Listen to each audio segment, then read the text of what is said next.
Өнгөрсөн ерөнхийлөгчийн сонгуулиар хийж чадахгүй байсан техник технологийн асуудлыг одоо шийдчихэд их хурлдаа оруулж ирж байгаа юм байна гэж ингэж ойлгож байна.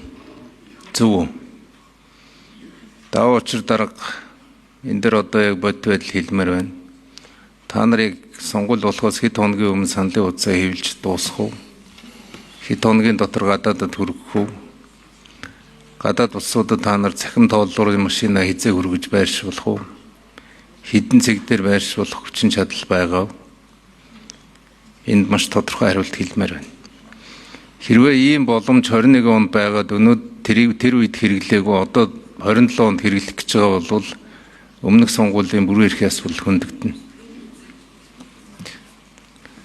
Хоёрдугаарт манай энэ иргэний бүртгэлийнхэн өмнө нь яагаад зөвхөн хаягн дээр санал өгдөг байж байгаад одоо хаяг хамаагүй болох гэж байна гэдэг дээр тайлбар өгмөр байна. Та нар тэр блокчейнийг хийсэн үү? Хийгээгүй юу?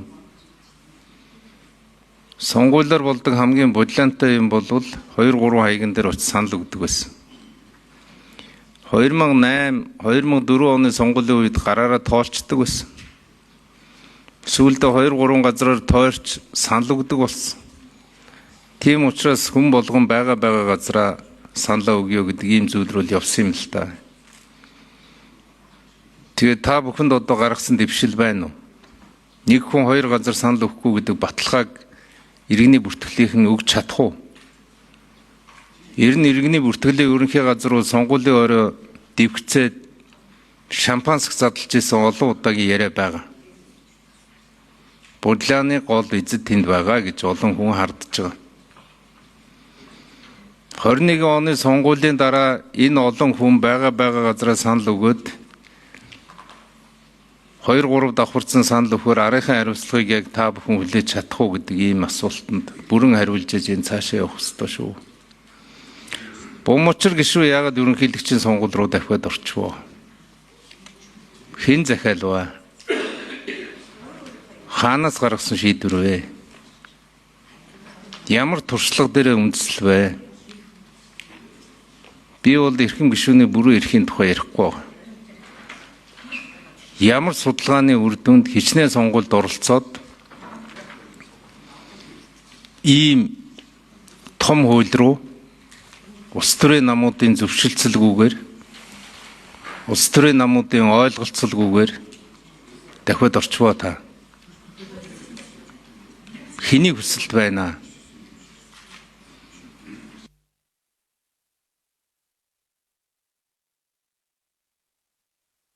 За гишүүний асуултанд хувь санаачлагч улсын хурлын гишүүн Дулмын Бомочр гишүүн хариулнаа. За микрофоныг нэ. За гишүүний сүүлчийн асуултанд хариулъя. Бас ягаад миний бие энэхүү үйлийг санаачлах болов гэдэг асуулт байна. Их хурлын энэ удаагийн чуулган нэгснээ дараахан Хилийн чандах монголчуудын зөвлөлөөс Хилийн чанд байгаа Монгол иргэдийн эрх ашиг хамгаалах лобби бүлэг байгуулж өгөөч гэдэг ийм хүсэлт ирсэн. Энэ лобби бүлгээ намайг ахалж өгөөч гэдэг ийм хүсэлт ирсний дагуу бид одоо дэмжих бүлэг байгуулад тэгээд энэ одоо Хилийн чандах монголчуудын одоо зүгээс хэд хэдэн асуудлыг шийдвэрлэж өгөөч гэж бидэнд одоо хүсэлт ирүүлсэн. Тэрний нэгдүгээрт нь энэ сонгуульд оролцох эрхийг одоо нээж өгөх, боломжийг өргөжүүлж өгөх ийм хүсэлт ирсэн юм аа. За ингээд энэ хүсэлтийн дагуу үндсэндээ судалж одоо ажил хэрэг болох гэж явсан. За энэ хүрээнд захин бодлого инновацийн байнгын хорон дээр Хилийн чандах Монгол иргэдийн эрх ашигыг хамгаалах одоо захимаар сонгуул өгөх боломжийг судлан санал дүгнэлт танилцуулах ажлын хэсэг байгуулагдсан.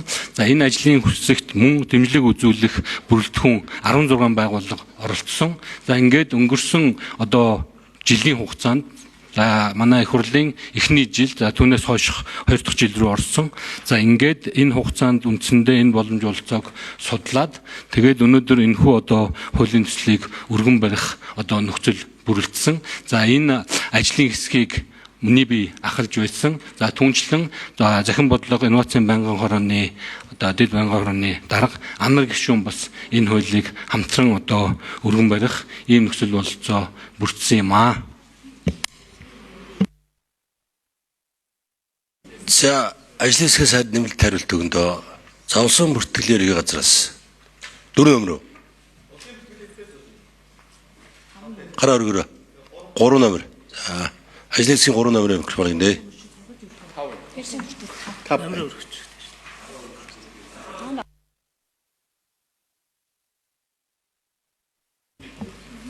За ажлын хэсгийн 5 номерын микрофон нэг юм биш үү? За дараа сонгуулийн ерхий ороо бэлдэж байгаа. За ганц мөрөгшийн асуултанд хариулъя. За улсын бүртгэлийн байгууллага 2012 оноос эхлээд иргэний улсын бүртгэлийн цахим мэдээллийн санд үндэслэл сонгогчдын нэрийн чагсаалтыг бол үйлдвэрлэл ажиллагааг бол зохион байгуулалт явуулж байна.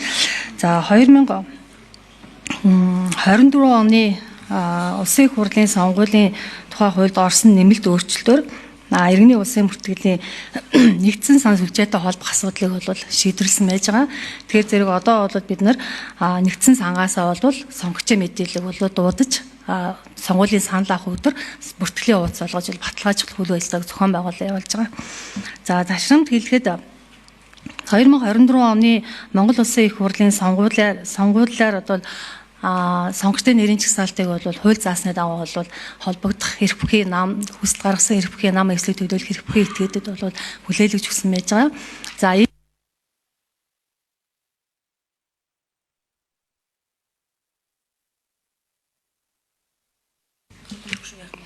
хариулт болсон. За сонгуулийн ерхий ороо хэдэн номер? Номер өргөрөө. За ажлын хэсгийн 4 номерын микрофоныг нэ. За ганц төмөр гишүүний асуултанд хариулъя. Бид бум учир гишүүнтэй жил гарan энэ төсөл дээр ажилласан. За өнөөдрийн байдлаар бол гадаадд 172 мянган Монгол улсын иргэн сонгуулийн насны иргэд одоо ингээ ажиллаж амьдарч байгаа. За энэ амьдарч байгаа 52 дипломат төлөөлөгчийн газар ICPP одоо хамгийн сүүлд бид шинээр тооцож ашиглах гэж байгаа ICP-X төхөөрөмжийг бол энэ хуулинд заасан хугацаанд нь бид хүргэх бүрэн болцоотой гэж тооцоолол гаргаад энэ дээрээ ажиллаж байгаа.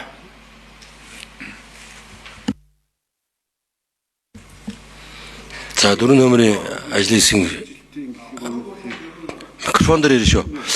За ажлын хэсгийн 4 номер нэмэлт тайлбар. Хоног бол ер нь сонгуул эхлэхээс 5 хоногийн өмнө бид бол тоног төхөөрөмж холбогдох материалуудаа авчир байршуулчих бүрэн болцоотой. Энэ дээр сонгуул бүртгэлийн нэгдсэн сан сонгогчийн нэрийн жагсаалтын төр бол бүрдээд цуг очоод ингээ ажиллах болцоотой гэж үзэж байгаа. Гадаадын 52 дипломат төлөөлөгчийн газар 172 мянган хүнд одоо хамрахаар ийм зохион байгуулалтын арга хэмжээ авахар урьдчил тооцоод бэлтгэл ажил хангаа явж байгаа.